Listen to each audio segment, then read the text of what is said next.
This just in, now former Orlando Magic wing Caleb Houstan has signed a one-year deal with their division rivals, the Atlanta Hawks. The Magic declined Houston's $2.1 million option a few weeks ago and retained his bird rights, but he will not be returning to the team next season. As one of Orlando's better three-point shooters, where does this leave the Magic in terms of a key concern for this team last season? We are going to get into all of that here, but first, what's going on, Magic fans? This is Sam Rodriguez here for Magic Digest, back to chat with you about all things Orlando Magic. If you are not subscribed to the channel, do me a favor, stop, hit that subscribe button, because 67.5% of you not subscribed will just not do. This is going to be such a fun season for this Magic team, so you are going to want to stay locked in and following along with us for every step of the way. Let's get into it. As reported by Michael Scotto, Caleb Houstan is signing a one-year deal with the Atlanta Hawks, who also continue to be super aggressive in this offseason. They've made some significant moves, and now they add a young player with a ton of upside in the way of his shooting. He shot 40% from three last season, 50% from three on 3.3 attempts after the All-Star break, which is pretty impressive. He didn't get a ton of minutes and was in and out of the lineup for Orlando, but he's going to have to earn those minutes in Atlanta as well. This is a really good pickup for them, though, and it also puts to bed some trade rumors involving Houstan. For context, Orlando Magic on Sports Illustrated recently reported on a potential three-team trade between the Magic, Hawks, and Lakers that would have sent Houstan to the Hawks anyway, Jonathan Isaac to the Lakers, and Dalton Connect, Gabe Vincent, and several picks to the Magic. You can see the full details up here. It's a pretty interesting trade. Obviously not going to happen now given the Houston news, but I do want to circle back to this. But in terms of where this leaves the Magic in terms of their shooting woes, they're more or less in the same spot than they were a few days ago, right? But I'm going to say less, and we're going to get into that. But NBA.com recently released an interesting report on continuity rankings, which is basically just a report on each team's roster turnover and, moreover, how that continuity correlates between how good they were the previous season, the following season, and how improved they were the following season, which is kind of a key word here. It's a pretty interesting report, but in terms of how continuity affects how much a team improved, there's definitely some holes, and I want to get this ranking up here for you. Pay attention to those teams that are at the top of the list there. So last season, the Magic ranked 5th in continuity, but they did little in the way of improving from the season before.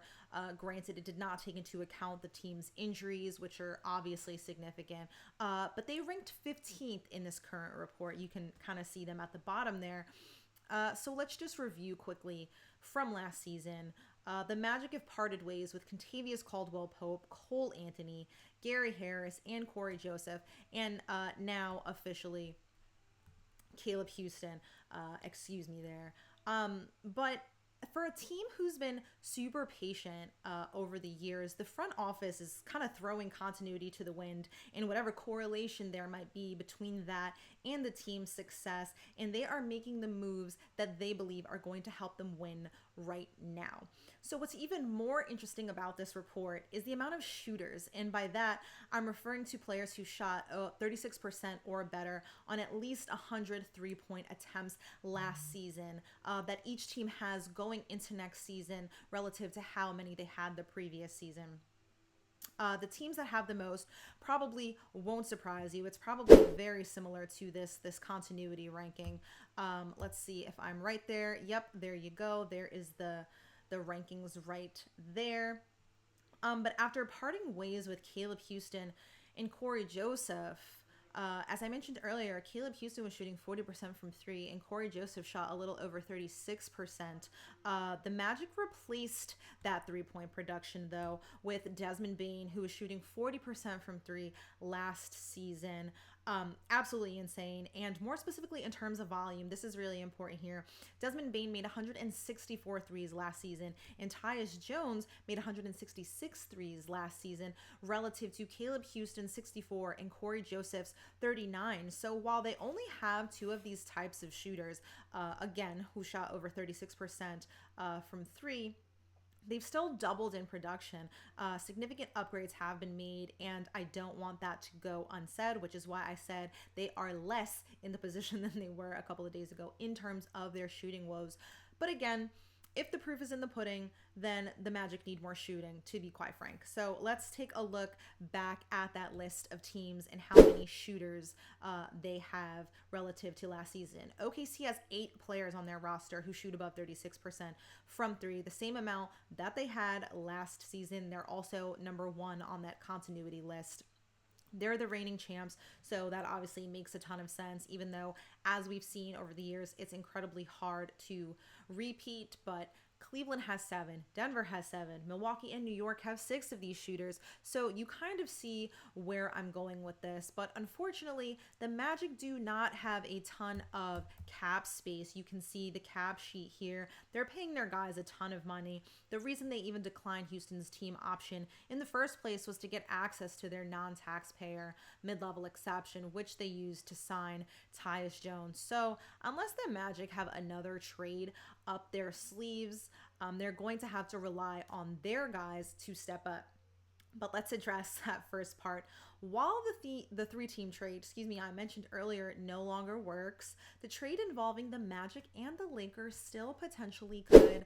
I did fire up the trade machine here just to make sure that it works, and you can see that if they did this trade, both teams would be hard capped at the first apron, if so, but there is definitely some upside to it. Now, if you've been keeping tabs on Lakers Summer League, Dalton Connect has not been performing particularly well. He's being outperformed by Bronny and Cole Swider. Not really what you want from a second-year player in Summer League, but he is on that list of players that shot above 36% from three last season. He tied the rookie record for most threes in a game with 9, and in the month of November, he made 28 threes in the span of 2 weeks.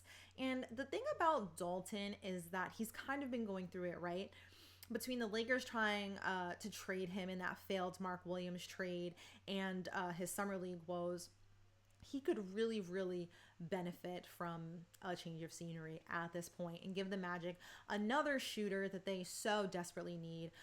Granted, I understand Magic fans might be sad to see Jonathan Isaac go. He's the longest tenured Magic player at this point, top 10 pick in the 2017 draft. I totally get it. I get pretty attached to players as well. But if they are concerned about how much he's getting paid and maybe some of the health issues that he's had over the course of his career, then this could be an option they consider. As for Gabe Vincent, I don't really see a place for him on the Magic at this point, with Tyus Jones and Jace Richardson at PG on the depth chart. And I know Magic fans are definitely going to want to see Jace get some burn, especially considering how well he's been playing in Summer League. But he's on an expiring contract, Gabe, that is. So you can get rid of that contract later. You can buy him out, and the Magic can gain some of that financial flexibility back. So this is just something to think about. In terms of the existing guys on the roster, as I mentioned, Jace could be a real factor if he can come in and contribute right away. Bleacher Report just released an article yesterday on 5 rookies playing in Summer League who look like absolute steals. And of course, Jace was on that list. Let's get that quote up here for you. Andy Bailey of Bleacher Report said, "The younger Richardson is undersized at 6.5 feet without shoes, but he can really shoot and has some serious pedigree. So even though he fell to the bottom third of the first round, his summer shooting performances for the Magic probably shouldn't be all that surprising." And they aren't. He shot 42% from 3 in college. He went 2 for 3 in the Magic's first Summer League game against the Kings and followed that up with a 19-point performance. So again, if he can come in and be a shooter off the bench, he'll certainly replace some of the production lost from Caleb Houstan, right? So there's also Tristan da Silva, who has the ability and just needs to be a bit more consistent. He shot 33.5% last season and has shown some flashes in Summer League. He opened up the game against Toronto pretty hot, knocked down 3 threes, no problem. So we just need to see some significant improvement in the regular season from da Silva. Then there's the Magic stars. You see Paolo, you see Jalen Suggs up there. Paolo shot 34% from 3 2 seasons ago, and Jalen Suggs actually shot 39% from 3 2 seasons ago. These two guys were out for a significant amount of time last season. Both of them played less than 50 games. So I'm thinking that this shooting conundrum for the Magic may come down to health more than it comes down to ability, right? Even with all of the injuries to their stars, including Franz, the Magic were still a top defense in the league. And despite their loss in the first round of the playoffs, they were considered by many to be the blueprint for how to beat the Boston Celtics, right? So keep the defense, which they did. Add some shooting if possible. They've added star power and depth, and just stay healthy. If they can do all of that, then the Magic look pretty scary in the East to me. So we are going to be monitoring the Magic's moves throughout the season, throughout the off season first. So make sure you are subscribed, following along, and I will be back with more Orlando content for all of you.